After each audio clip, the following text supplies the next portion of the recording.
No need to whine, it's Whinypaluza.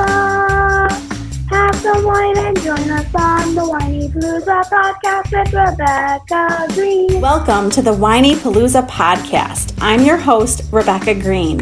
I'm a wife, mother of 3, and licensed clinical social worker. I also have 3 fur babies at home too. My passion has always been to help children and their families. I always dreamed of being a wife and a mother. Parents are always learning through their struggles, failures, and successes and joys. I am no stranger to this wild ride of parenting, and I know behind every great parent lies a team of supportive friends and family. I want to be part of your support system. I want you to know that you are not alone. We are in this parenting world together. Join me every week for insightful discussions with experts on parenting and marriage, as well as other parents who have found the secret to successes in parenthood. You'll learn tips and tricks to make life with your family better than ever. I hope you will follow along with me while we dive into what it takes to achieve a happy family. Hello, everyone. This is Rebecca Greene for the Whinypaluza podcast. I am so happy to welcome Melissa Brown to my podcast today. Welcome, Melissa. Thank you. I'm so happy to be here. Melissa is an entrepreneur who runs several businesses. For over 14 years, she has run a successful cleaning company along with her husband. They also have a business in the finance industry where they train and develop financial advisors, as well as educate people about how money works so that they can achieve true financial freedom. Additionally, she hosts the Blended Family podcast, a weekly show about the many challenges and struggles today's blended families face. Having a blended family of her own for well over 10 years, she is now using her experiences to help others. She lives with her husband, their 4 children, her mother-in-law, and 2 English bulldogs in the state of Florida. You are quite the woman with lots going on in your life. You are a busy lady. I am. But you know what? I learned this year that I need to do more self-care and rest because I got sick from doing too much. So I don't recommend doing all the things. I'm trying to get rid of some of the things. But yeah, I'm very happy to be busy and I'm very lucky and blessed. Yes, you are. And you're also very blessed to live in Florida. Yeah, right now, my husband would disagree because he hates the heat, but right now we feel very blessed to be in Florida, especially looking at the landscape of everything that's going on across the world and the country. Florida has been open pretty much the entire time. We closed down in March, but other than that, we're open and, we're masking, but other than that, we're living life, which is nice. That is amazing because I'm in Buffalo, New York, and it's a completely different story. And I'm very happy to hear that the restaurants just won a lawsuit and were able to open. So that's some good news in Buffalo. Yeah. What a mess. What a mess. But sunny Florida sounds good because it's dreary and gray and snowy. Yeah, my family all live in New York, so I know it's tough up there. Well, and I want to tell you that I've been enjoying your podcast. And one of the things I love most about you, in this crazy world of parenting, that mothers are always rushing around and always busy. And you have the most calming voice. And I turn you on and I find myself just relaxing listening to you. So I wanted to tell you that.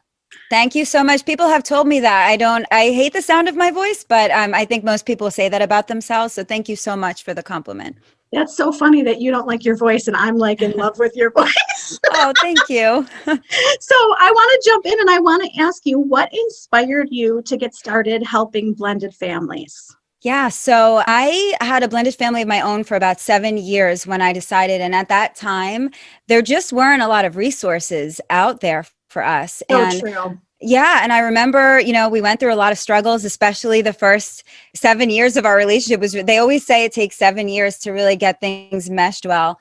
And I would agree with that. And so it was very difficult for us. And I always, felt I want to help people in my life. And what can I do to help more people? And it just came to me one day. I was working and I was like, I should just start a podcast because there really weren't any at that time for blended families. Now there are more. But at that time, there weren't any. So I was like, I'll just do it. Thinking, of course, it's going to be the easiest thing. And it was a lot harder than I imagined. Yeah. But I'm very happy. It's been about 6 years now that I'm doing it. Wow. And I didn't think that I was going to do it for that long. I had the fear of running out of topic ideas and things. But here I am. I'm still doing it. And I love to do it. I love to help people. Yeah. Well, you're doing a fabulous job. And I know that you're helping so many families. Thank you. So you have said so many meaningful statements. I was listening to them and I was like, oh my God, yes, I got to write that down. Okay, so one of the things that you said is that problems aren't bad. I totally agree with you. Can you explain this statement to us? Yeah, of course. I'm a believer that the challenges in our life are there to help us grow and stretch, even the really uncomfortable ones. And so to me, problems are good because every time I've had a problem or difficulty in my life, at the outcome of it, I've grown some and I've learned some things. And so to me, there really are no problems. There are just, challenges, and we have to find solutions for them and stretch and grow. And that's what I teach my kids too. And yeah, problems can bring stress, but it's okay because that's how we figure out and pivot around and figure out what works and what doesn't. And so I always welcome a challenge. It's always a good way to see what you're capable of. That's such a good outlook. I'm going to take that with me. I'm going to take that away from this interview today. Another super important lesson that you teach is that no arguments is not a good thing. And when I explained that to my husband years ago, he was so perplexed by this. Can you explain this to everyone? Yeah. And let me say, I don't like conflict. I'm not a person that likes arguments at all. I won't really argue with people, but I know a lot of people do have arguments, and it's just really disagreements, and I always feel like if there are no disagreements in a relationship, then somebody's not being honest, because we can't always think and feel the same way as our partner, as our kids. And so that's fine if there's an argument. But, I always say arguments should be conversations and communication, and we don't have to get volatile with one another. But it's a great way to work through your challenges so you can kind of come to compromise. Because if you're not honest about what's challenging you, then you can't really work through those things. That is really smart, that if there are no arguments, then someone is not being honest. That is so true. And I think that a lot of us sometimes stuff things because sometimes I don't have the strength to even discuss something. So I think even if I can make a note to myself to talk to my husband or my kid another time when I feel stronger. Well, a lot of us too are people pleasers. I am getting over that now, but I was a big people pleaser. And so I would never want to rock the boat. I would never want to say anything that was going to offend somebody. But a lot of times I was stuffing too. I was stuffing things way down. And you can't do that because then ultimately you're going to be resentful or bitter. So you've got to get it out. And so, yeah. All such excellent advice. Thank you so much. Can you tell us some common rules to live by in a blended family? You have so many good ones. You have good ones. There are lots of rules. So let's see. I could go on and on, but communication. Obviously, I just said that you've got to communicate about the things that are bothering you or troubling you always. Another huge one is not to put the kids in the middle. That happens all the time in blended families, especially between exes, because they won't want to speak directly to one another. So they use the kids as a go-between. Hey, can you give mom or dad a message? And then the message gets misconstrued and then arguments start. And so never, ever use the kids as a pawn or as a messenger. Excellent point. That's a really huge one. Another one is, treat the kids very fairly in your own home. I know that it's impossible sometimes to make sure that it's fair in the other house to your house, but in your own home with your bio kids and your step kids, to try to keep things even keel. I think that is super, super important. So those are some of the top 3 things. And I guess when it comes to exes, one of the other rules, I guess you could say, is that we can't control what our exes do. We can't control what anybody does, really. But when it comes to our exes, because I know that's a big conflict for a lot of people, you can't control it. So the only thing you can control is your reaction to them. And, they're not going to argue with somebody who's being calm. And so I always like to tell people that as well. So those are some pretty standard rules. Excellent advice. I'm just finishing the book, Shalom in the Home, which is such a great book. And he talks so much about blended families. And he gave the example of this father who, when he comes home from work, he runs to his own son and greets him and hugs him and loves him and ignores the son in the bedroom next door, who's not his biological son. And he wasn't even seeing that he was treating them so differently. Yeah. So he worked with the family and he really changed things. But it's interesting that sometimes you don't even see what you're doing. Absolutely. That's a great point. Yeah. So can you tell everyone what you feel? What is the best way to communicate with your ex? Well, that's a loaded question.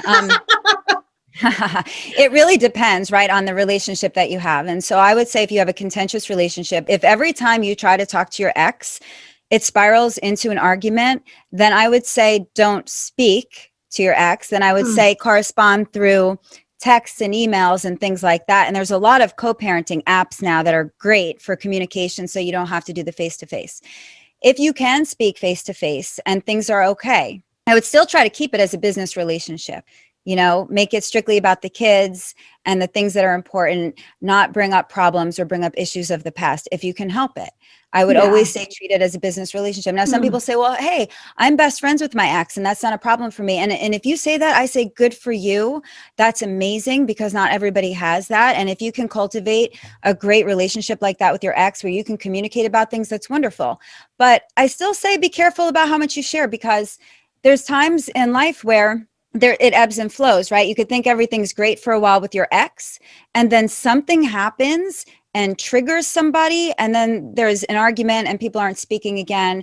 And so information that you may have told them could be brought back to use against you. And so I always say just be very careful with communication, be very forward and honest and matter of fact. Don't play head games. It's not helpful. I know that it's hard. And the other best way to communicate is as calmly as you can, because when one person gets riled up, it instantly triggers the other person because it's all about energy. And so the energy that you put forth is the energy that you're going to get back. And so if you want a better relationship with your ex, then maybe you have to be the one to make those first initial steps of calmness and working together for them to follow suit.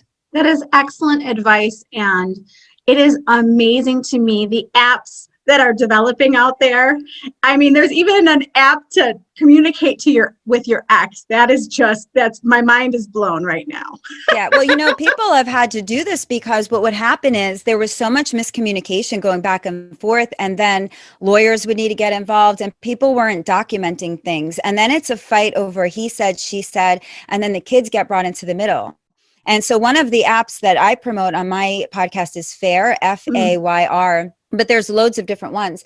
And it really has everything in there. It's got the calendar of the custody sharing. It's got holidays. It's got where you could put receipts, where you could share photos. You can share all kinds of things. And this one even does like geotagging, location tagging. So for instance, if you say you have to go pick up the kids somewhere, you can mark on the map that you were there at such and such a time. It will GPS you, so you have proof. Yeah, it's really incredible. And it does eliminate a lot of arguments, especially when it comes to the courts and things. That is an excellent app. And I'm so glad that tool is available for people. I love it.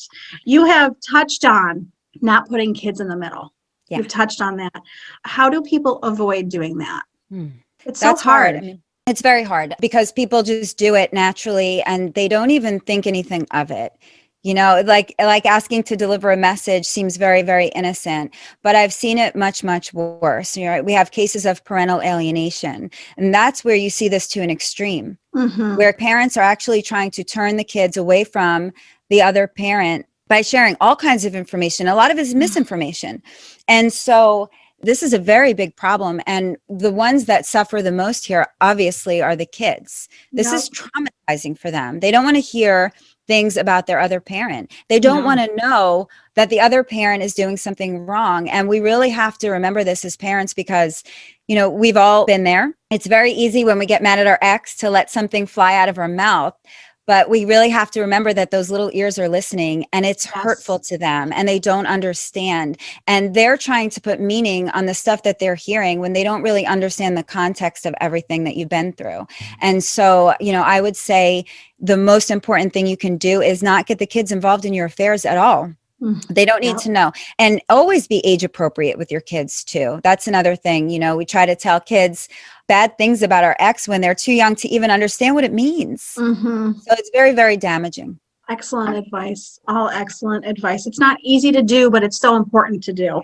Yes. Yes. It's simple, but not easy. Exactly. You talk a lot about the importance of staying calm in a conflict. Yeah. How are you able to do this? Shed light for all of us. You know what? This is like this weird thing about me. I'm considered an earth type in Eastern practitioner, which, makes me a very calm, nurturing person by nature and very grounded. So, it's easy for me to give that advice. And I notice that it's not always easy for people to sit into it. It's just one of my strong points. I have many weak points. That's just one of my strong points. But, the easiest way to stay calm is just sometimes just taking a few deep breaths. When you feel that heat rising in you and you feel triggered by something that somebody does, just kind of like ground yourself for a minute and take 3 deep breaths, in through your nose and out through your mouth before you react. And I always say this, that the emotion of anger, the physical reaction, I should say, of anger only lasts for 30 seconds in your body. That's it. But after that 30 seconds, that's when the emotions kick in and you can keep that anger going, right? Because we tell ourselves, I'm so mad. And we can keep that going. But really, the physical, the adrenals and everything, that's gone in 30 seconds. So it's up to us to let it go. And staying calm is really for us, not for the other person. It's for the other person too, right? Because if we don't stay calm, they're going to get riled up. But for us, staying calm is a piece that we can give ourselves. No matter what is going on around us, if you can keep that peace and center in yourself, you can pretty much deal with any situation that's going on around you. And I know that it's not easy. It takes a lot of practice. Mm-hmm. See this little crystal I'm holding? This is a crystal that I hold, and and not everybody believes in crystals, but my crystals, keep that's what I use to keep me calm, so everybody has that. Yeah. I mean, I wear them. That. I've got them on my wrist. Oh, wow. I've got bracelets. Yeah. So I like crystals, but some people like aromatherapy to keep them calm. Some people like meditation, whatever you need to do to bring calmness to yourself and realize that if I get triggered and I lose my cool here, whatever conflict is having here is now going to get dragged on longer than if I just think clearly. And even if you need to walk away for a moment before you react, that could be the most helpful thing that you can do. I find that conflict with anyone, your husband, your child, a friend, if we can keep ourselves calm, it's like the key to success just in life in general, in conflict. Yeah, totally. Yes. And I love the crystal idea. You're reminding me, I had a cat named Hope, who I was in love with, and I bought myself a stone that says Hope. And you're reminding me that I'm supposed to be putting it in my pocket and rubbing it to help myself stay calm. So I'm going to go take the stone out of my coat and bring it with me where I go. So good. I appreciate that reminder. Good. I would love to know, what is your own biggest challenge right now?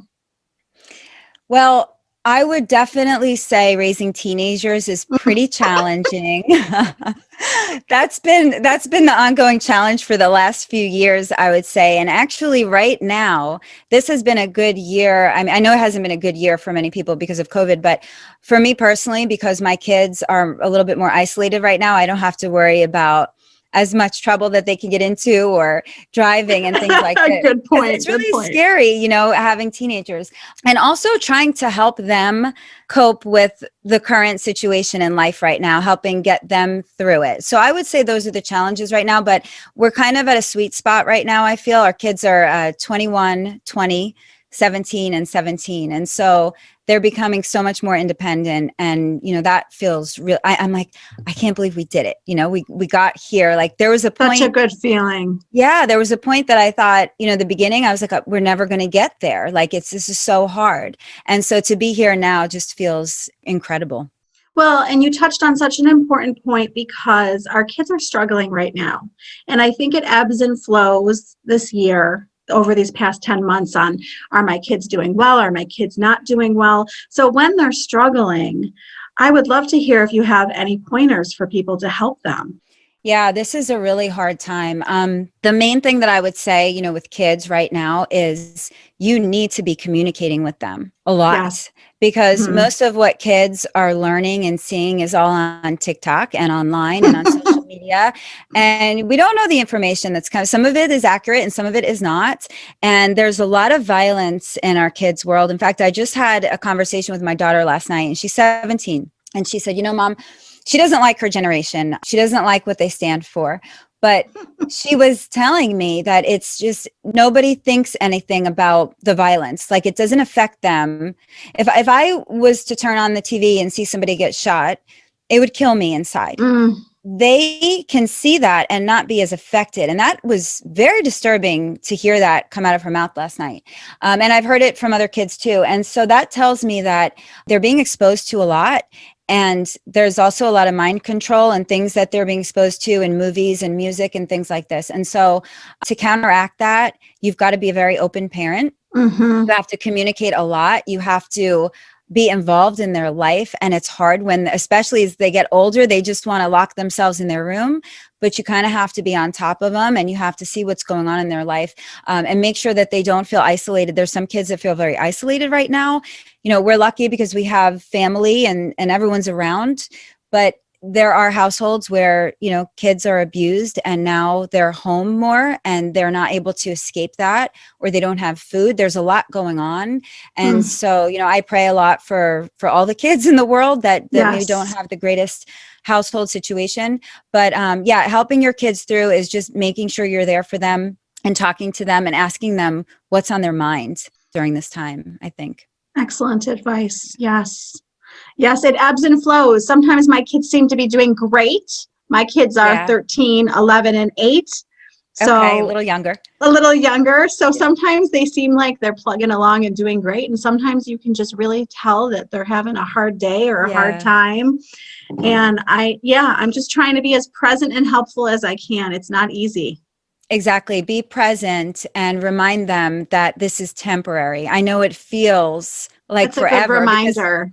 This is temporary. This is not always going to be here, and try to get them to visualize the future and with the way that they want the world to be. Yeah. Oh, I love that.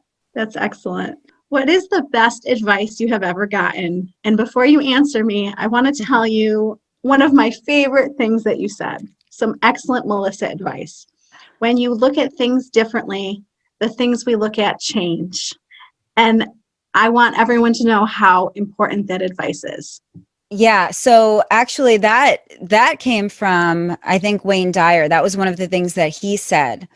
But I am a perspective shifter. I talk about perspective all the time because, not everybody can do this, but, I'm just able to look at a situation from somebody else's shoes. And it's as simple as that. It's just, here I am having this conflict with this person, but what does that person feel like right now? Instead of just being selfish and I'm so mad right now. Well, what's the other person going through, right? And I'll give you an example of that just to kind of help people understand.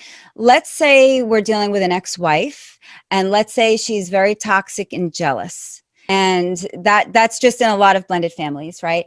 And so you might say, oh, I can't stand the bio mom. She's such a B, and whatever else we want to say. And we're angry. But did we ever stop and think that her jealousy might just be coming from fear because she's so scared of letting go of the control, or she's so scared that another woman is going to become close to her kids and she's going to lose that relationship? Like, so hard. This is what it is so hard because we don't want to look at the person being vulnerable because they're being mean. And so we just want to be angry. But if we can stop and just look at the inner child of somebody, everyone has this inner child. And it's always, it's fear, it's worry, it's some negative emotion that motivates us in life. And so if we can look at that and figure out where is that person coming from, I think it makes all the difference in the world. Sometimes it doesn't completely shift the relationship, but it can really help you to understand where somebody's coming from. And you can do that with your stepkids, right? Maybe you have a stepchild that's just not being warm and being really mean to a step parent. And you say, what is this kid's problem? But maybe the child is also afraid of getting too close to the step parent because maybe they're afraid that that's another person that's going to leave their life. So there's things that we can look at here. Yeah. So perspective shifting is probably the most important skill set I think that anyone can have. I love that. You brought up something that made me think of the bond. And when you're entering into a new blended family, it probably takes a while. I don't know from experience. That's why I'm asking you. It probably takes a while for everyone to bond. Yes. Can you talk about, what can people expect? What's the length of time? Is there a way that you should or shouldn't be feeling? I mean, I think some people just expect an instant bond, Yeah. unrealistic. It's a great question. Thank you for asking that. Yeah, most people think they're so Hmm. excited to get into this new blended family that they think everything's going to be wonderful. And sometimes it really is at the very beginning. But then when people move in together, that's when you really learn about people. And I think that there's no magic number because every family is different. And I think what really matters too is the age of the kids. That plays a big Yes. role. If you have little kids, it's going to be much easier for them to bond to a step parent and understand the new transition and rules and structure of a home. But if you have teenagers, they're going to be much more resistant to that. So it Yes. really Good depends. But point. earlier I said 7 years, and that really is kind of this magic number that many people say it kind of takes. That doesn't mean you're going to have a horrible first 7 years.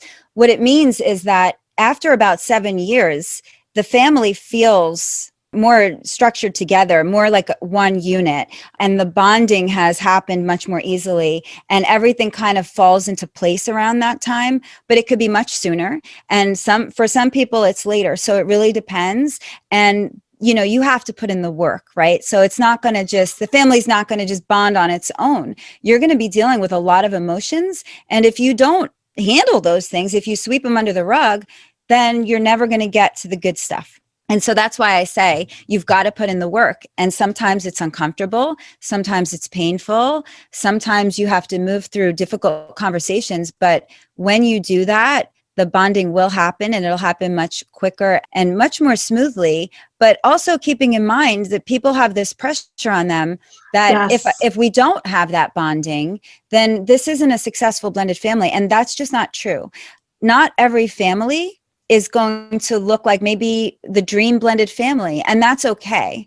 Everyone has these expectations. And I would tell everybody, just throw away your expectations because we don't know what tomorrow brings. You just have to be in the present moment and be the best you can be with your family, and try and put in the work and put in the time and the communication.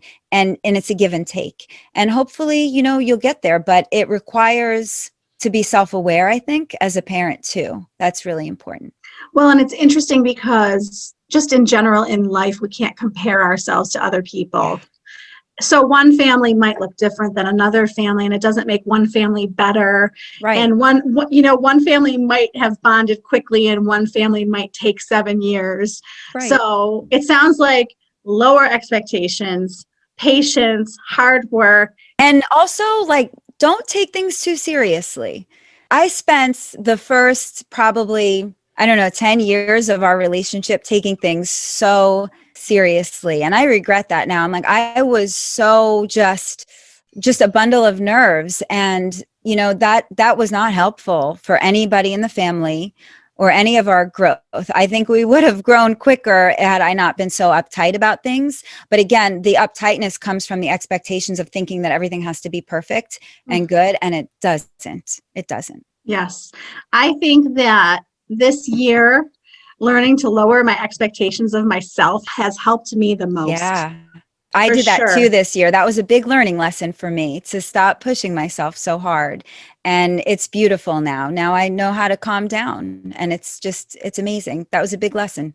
So let's talk about that for a minute, because you have your podcast, you have your children, you have your husband, you have is it your mother-in-law? Yes. So much going on. So you had touched on the fact that you got ill and really had to look at your life and re-examine things. So can you talk about that with us? Yeah, I am a people pleaser and I'm a workaholic. I would say that I'm recovering from that now and I'm much better, but that's how I spent the majority of my life. And so I would push myself so hard. And so I had the cleaning business for many years, and then we started the podcast. And then after I did that for a while, I was like, okay, I'm going to start this financial thing. And it was always something else that I had to do. And what happened was, I wasn't taking care of myself. I stopped eating well. I stopped exercising. I stopped doing anything that I enjoyed. I stopped reading a book. I stopped just doing anything for myself. And what happened was, anytime we do that and we let our self-care go, it will manifest as a physical problem. And so it didn't catch up to me right away. But after about 2 years of doing that, I started to have a lot of pain in my body. Make a long story short, we still can't fully figure out what it is, but the whole right side of my body is just a mess. And I've had surgery. The surgery did not correct the problem. They thought it was some endometriosis, which there was, but that wasn't all of it. And so now we're looking into my hip and my neck and a new diet that's really changed my life, which is a whole separate conversation. But I would say that, this was if you don't take care of yourself, the universe will force you to take care of yourself. And that's what happened to me. I got put out. And during that time, I had no choice. I had to put the podcast on hold a little bit. I had to stop the financial stuff for a little while, and I had to take care of me. And during that time, I really learned the benefit of that because, I'm working my way back to health. The health doesn't just come right back. And that's why it's a warning to everybody. Don't do what I did. You don't have to be. I was trying to be Superwoman. I was trying to be everything. And I don't know why. It didn't get me very far. So now that I've learned to enjoy time with my children, I've learned to enjoy time resting. And I know now if I can't push myself, if I'm tired, I'll just stop. I'll stop and I'll say, I'll finish my work tomorrow. Whereas before I would push myself till midnight just to get things done. And I won't do that anymore. And my kids, I will say this, my kids are the most appreciative of this because they see huge changes in me this year. And they're like, wow, mom is sitting down, resting with us. I regret that I feel, and I guess I shouldn't regret anything, but I feel that a lot of time was taken from my kids because of my pushing to do so much instead of just being okay to just be. Does that make sense? Yes. Yeah. I made goals for myself this year. I'm always making goals. Yeah. And it's just, number one for me is to be more and do less. And I think that we just spread ourselves so thin. And I used to think that my eyes opened and I had to do stuff all day until my eyes closed, until I got into bed. Yes. And it's so unrealistic. We aren't just doers, we're beings. And you bring up so many points. I mean, I think this is a lesson so many people are learning about themselves. And I appreciate you sharing your story because you're inspiring me to slow down more. I think that I do push myself too much. Yeah. I think we all do. I think most of us do. Especially moms, we put a lot of pressure and we feel like we have to be all to everybody and do everything and be this perfect woman and wife and mom. And it's so damaging to us. And I think that this is the year that we all need to learn. I think many of us have, right? Because that time at home really taught us that we don't need to be doing so much. And somehow the stuff still gets done when it needs to get done. And the problems are handled when they need to be handled. The more I stress over it, doesn't take care of it better. So if I can be calm, things just seem to handle themselves. You're in flow more. Yes. Flow. Flow. The word of the year, flow. I told my husband that I gave him his word of the year. I told him his word and I told him what my word is. So my word for the year is calm. Okay. My goal is to be calm. Always my goal. His goal is to be more flexible. I told him his word is flexible. My word is calm. But I like flow. I'm going to use that. That's a great word. What else would you like to share that I didn't think to ask you? My goodness, you've asked me so much and I have shared a lot. And so I think I can't think of anything else to share. I mean, I think we've covered it all. Do you have any more questions for me? No, I mean, I just appreciate all your wisdom. This was so much fun. I had such a great time talking to you. Me too. Can you tell everyone where to go to find you? Yeah, definitely. So I am over at theblendedfamilypodcast.com. You can get all my stuff through there. I do want to redo the site. I'm going to redo it soon. But I also have a Facebook group. I will say that my Facebook group is probably one of the least judgmental Facebook groups out there because I make it so. Wonderful. And we are looking for a new platform because there's some stuff going on with Facebook. But for now, blendedfamilypodcast.com/Facebook, or I'm sorry, /group. You can find all of these links and I'll send them to you as well for your show notes, but you can find them all through the website. I also do coaching. through there, you can schedule some time with me, as well as free financial coaching. So that is free because we think it's very important that people get financial education these days. And so we also do that. Wonderful. So many good resources. Thank you so very much. This was so fun. So much fun. Thank you so much for having me on. I really had a great time. This is Rebecca Greene for the Whinypaluza podcast, reminding everyone to spend every day laughing, learning, and loving.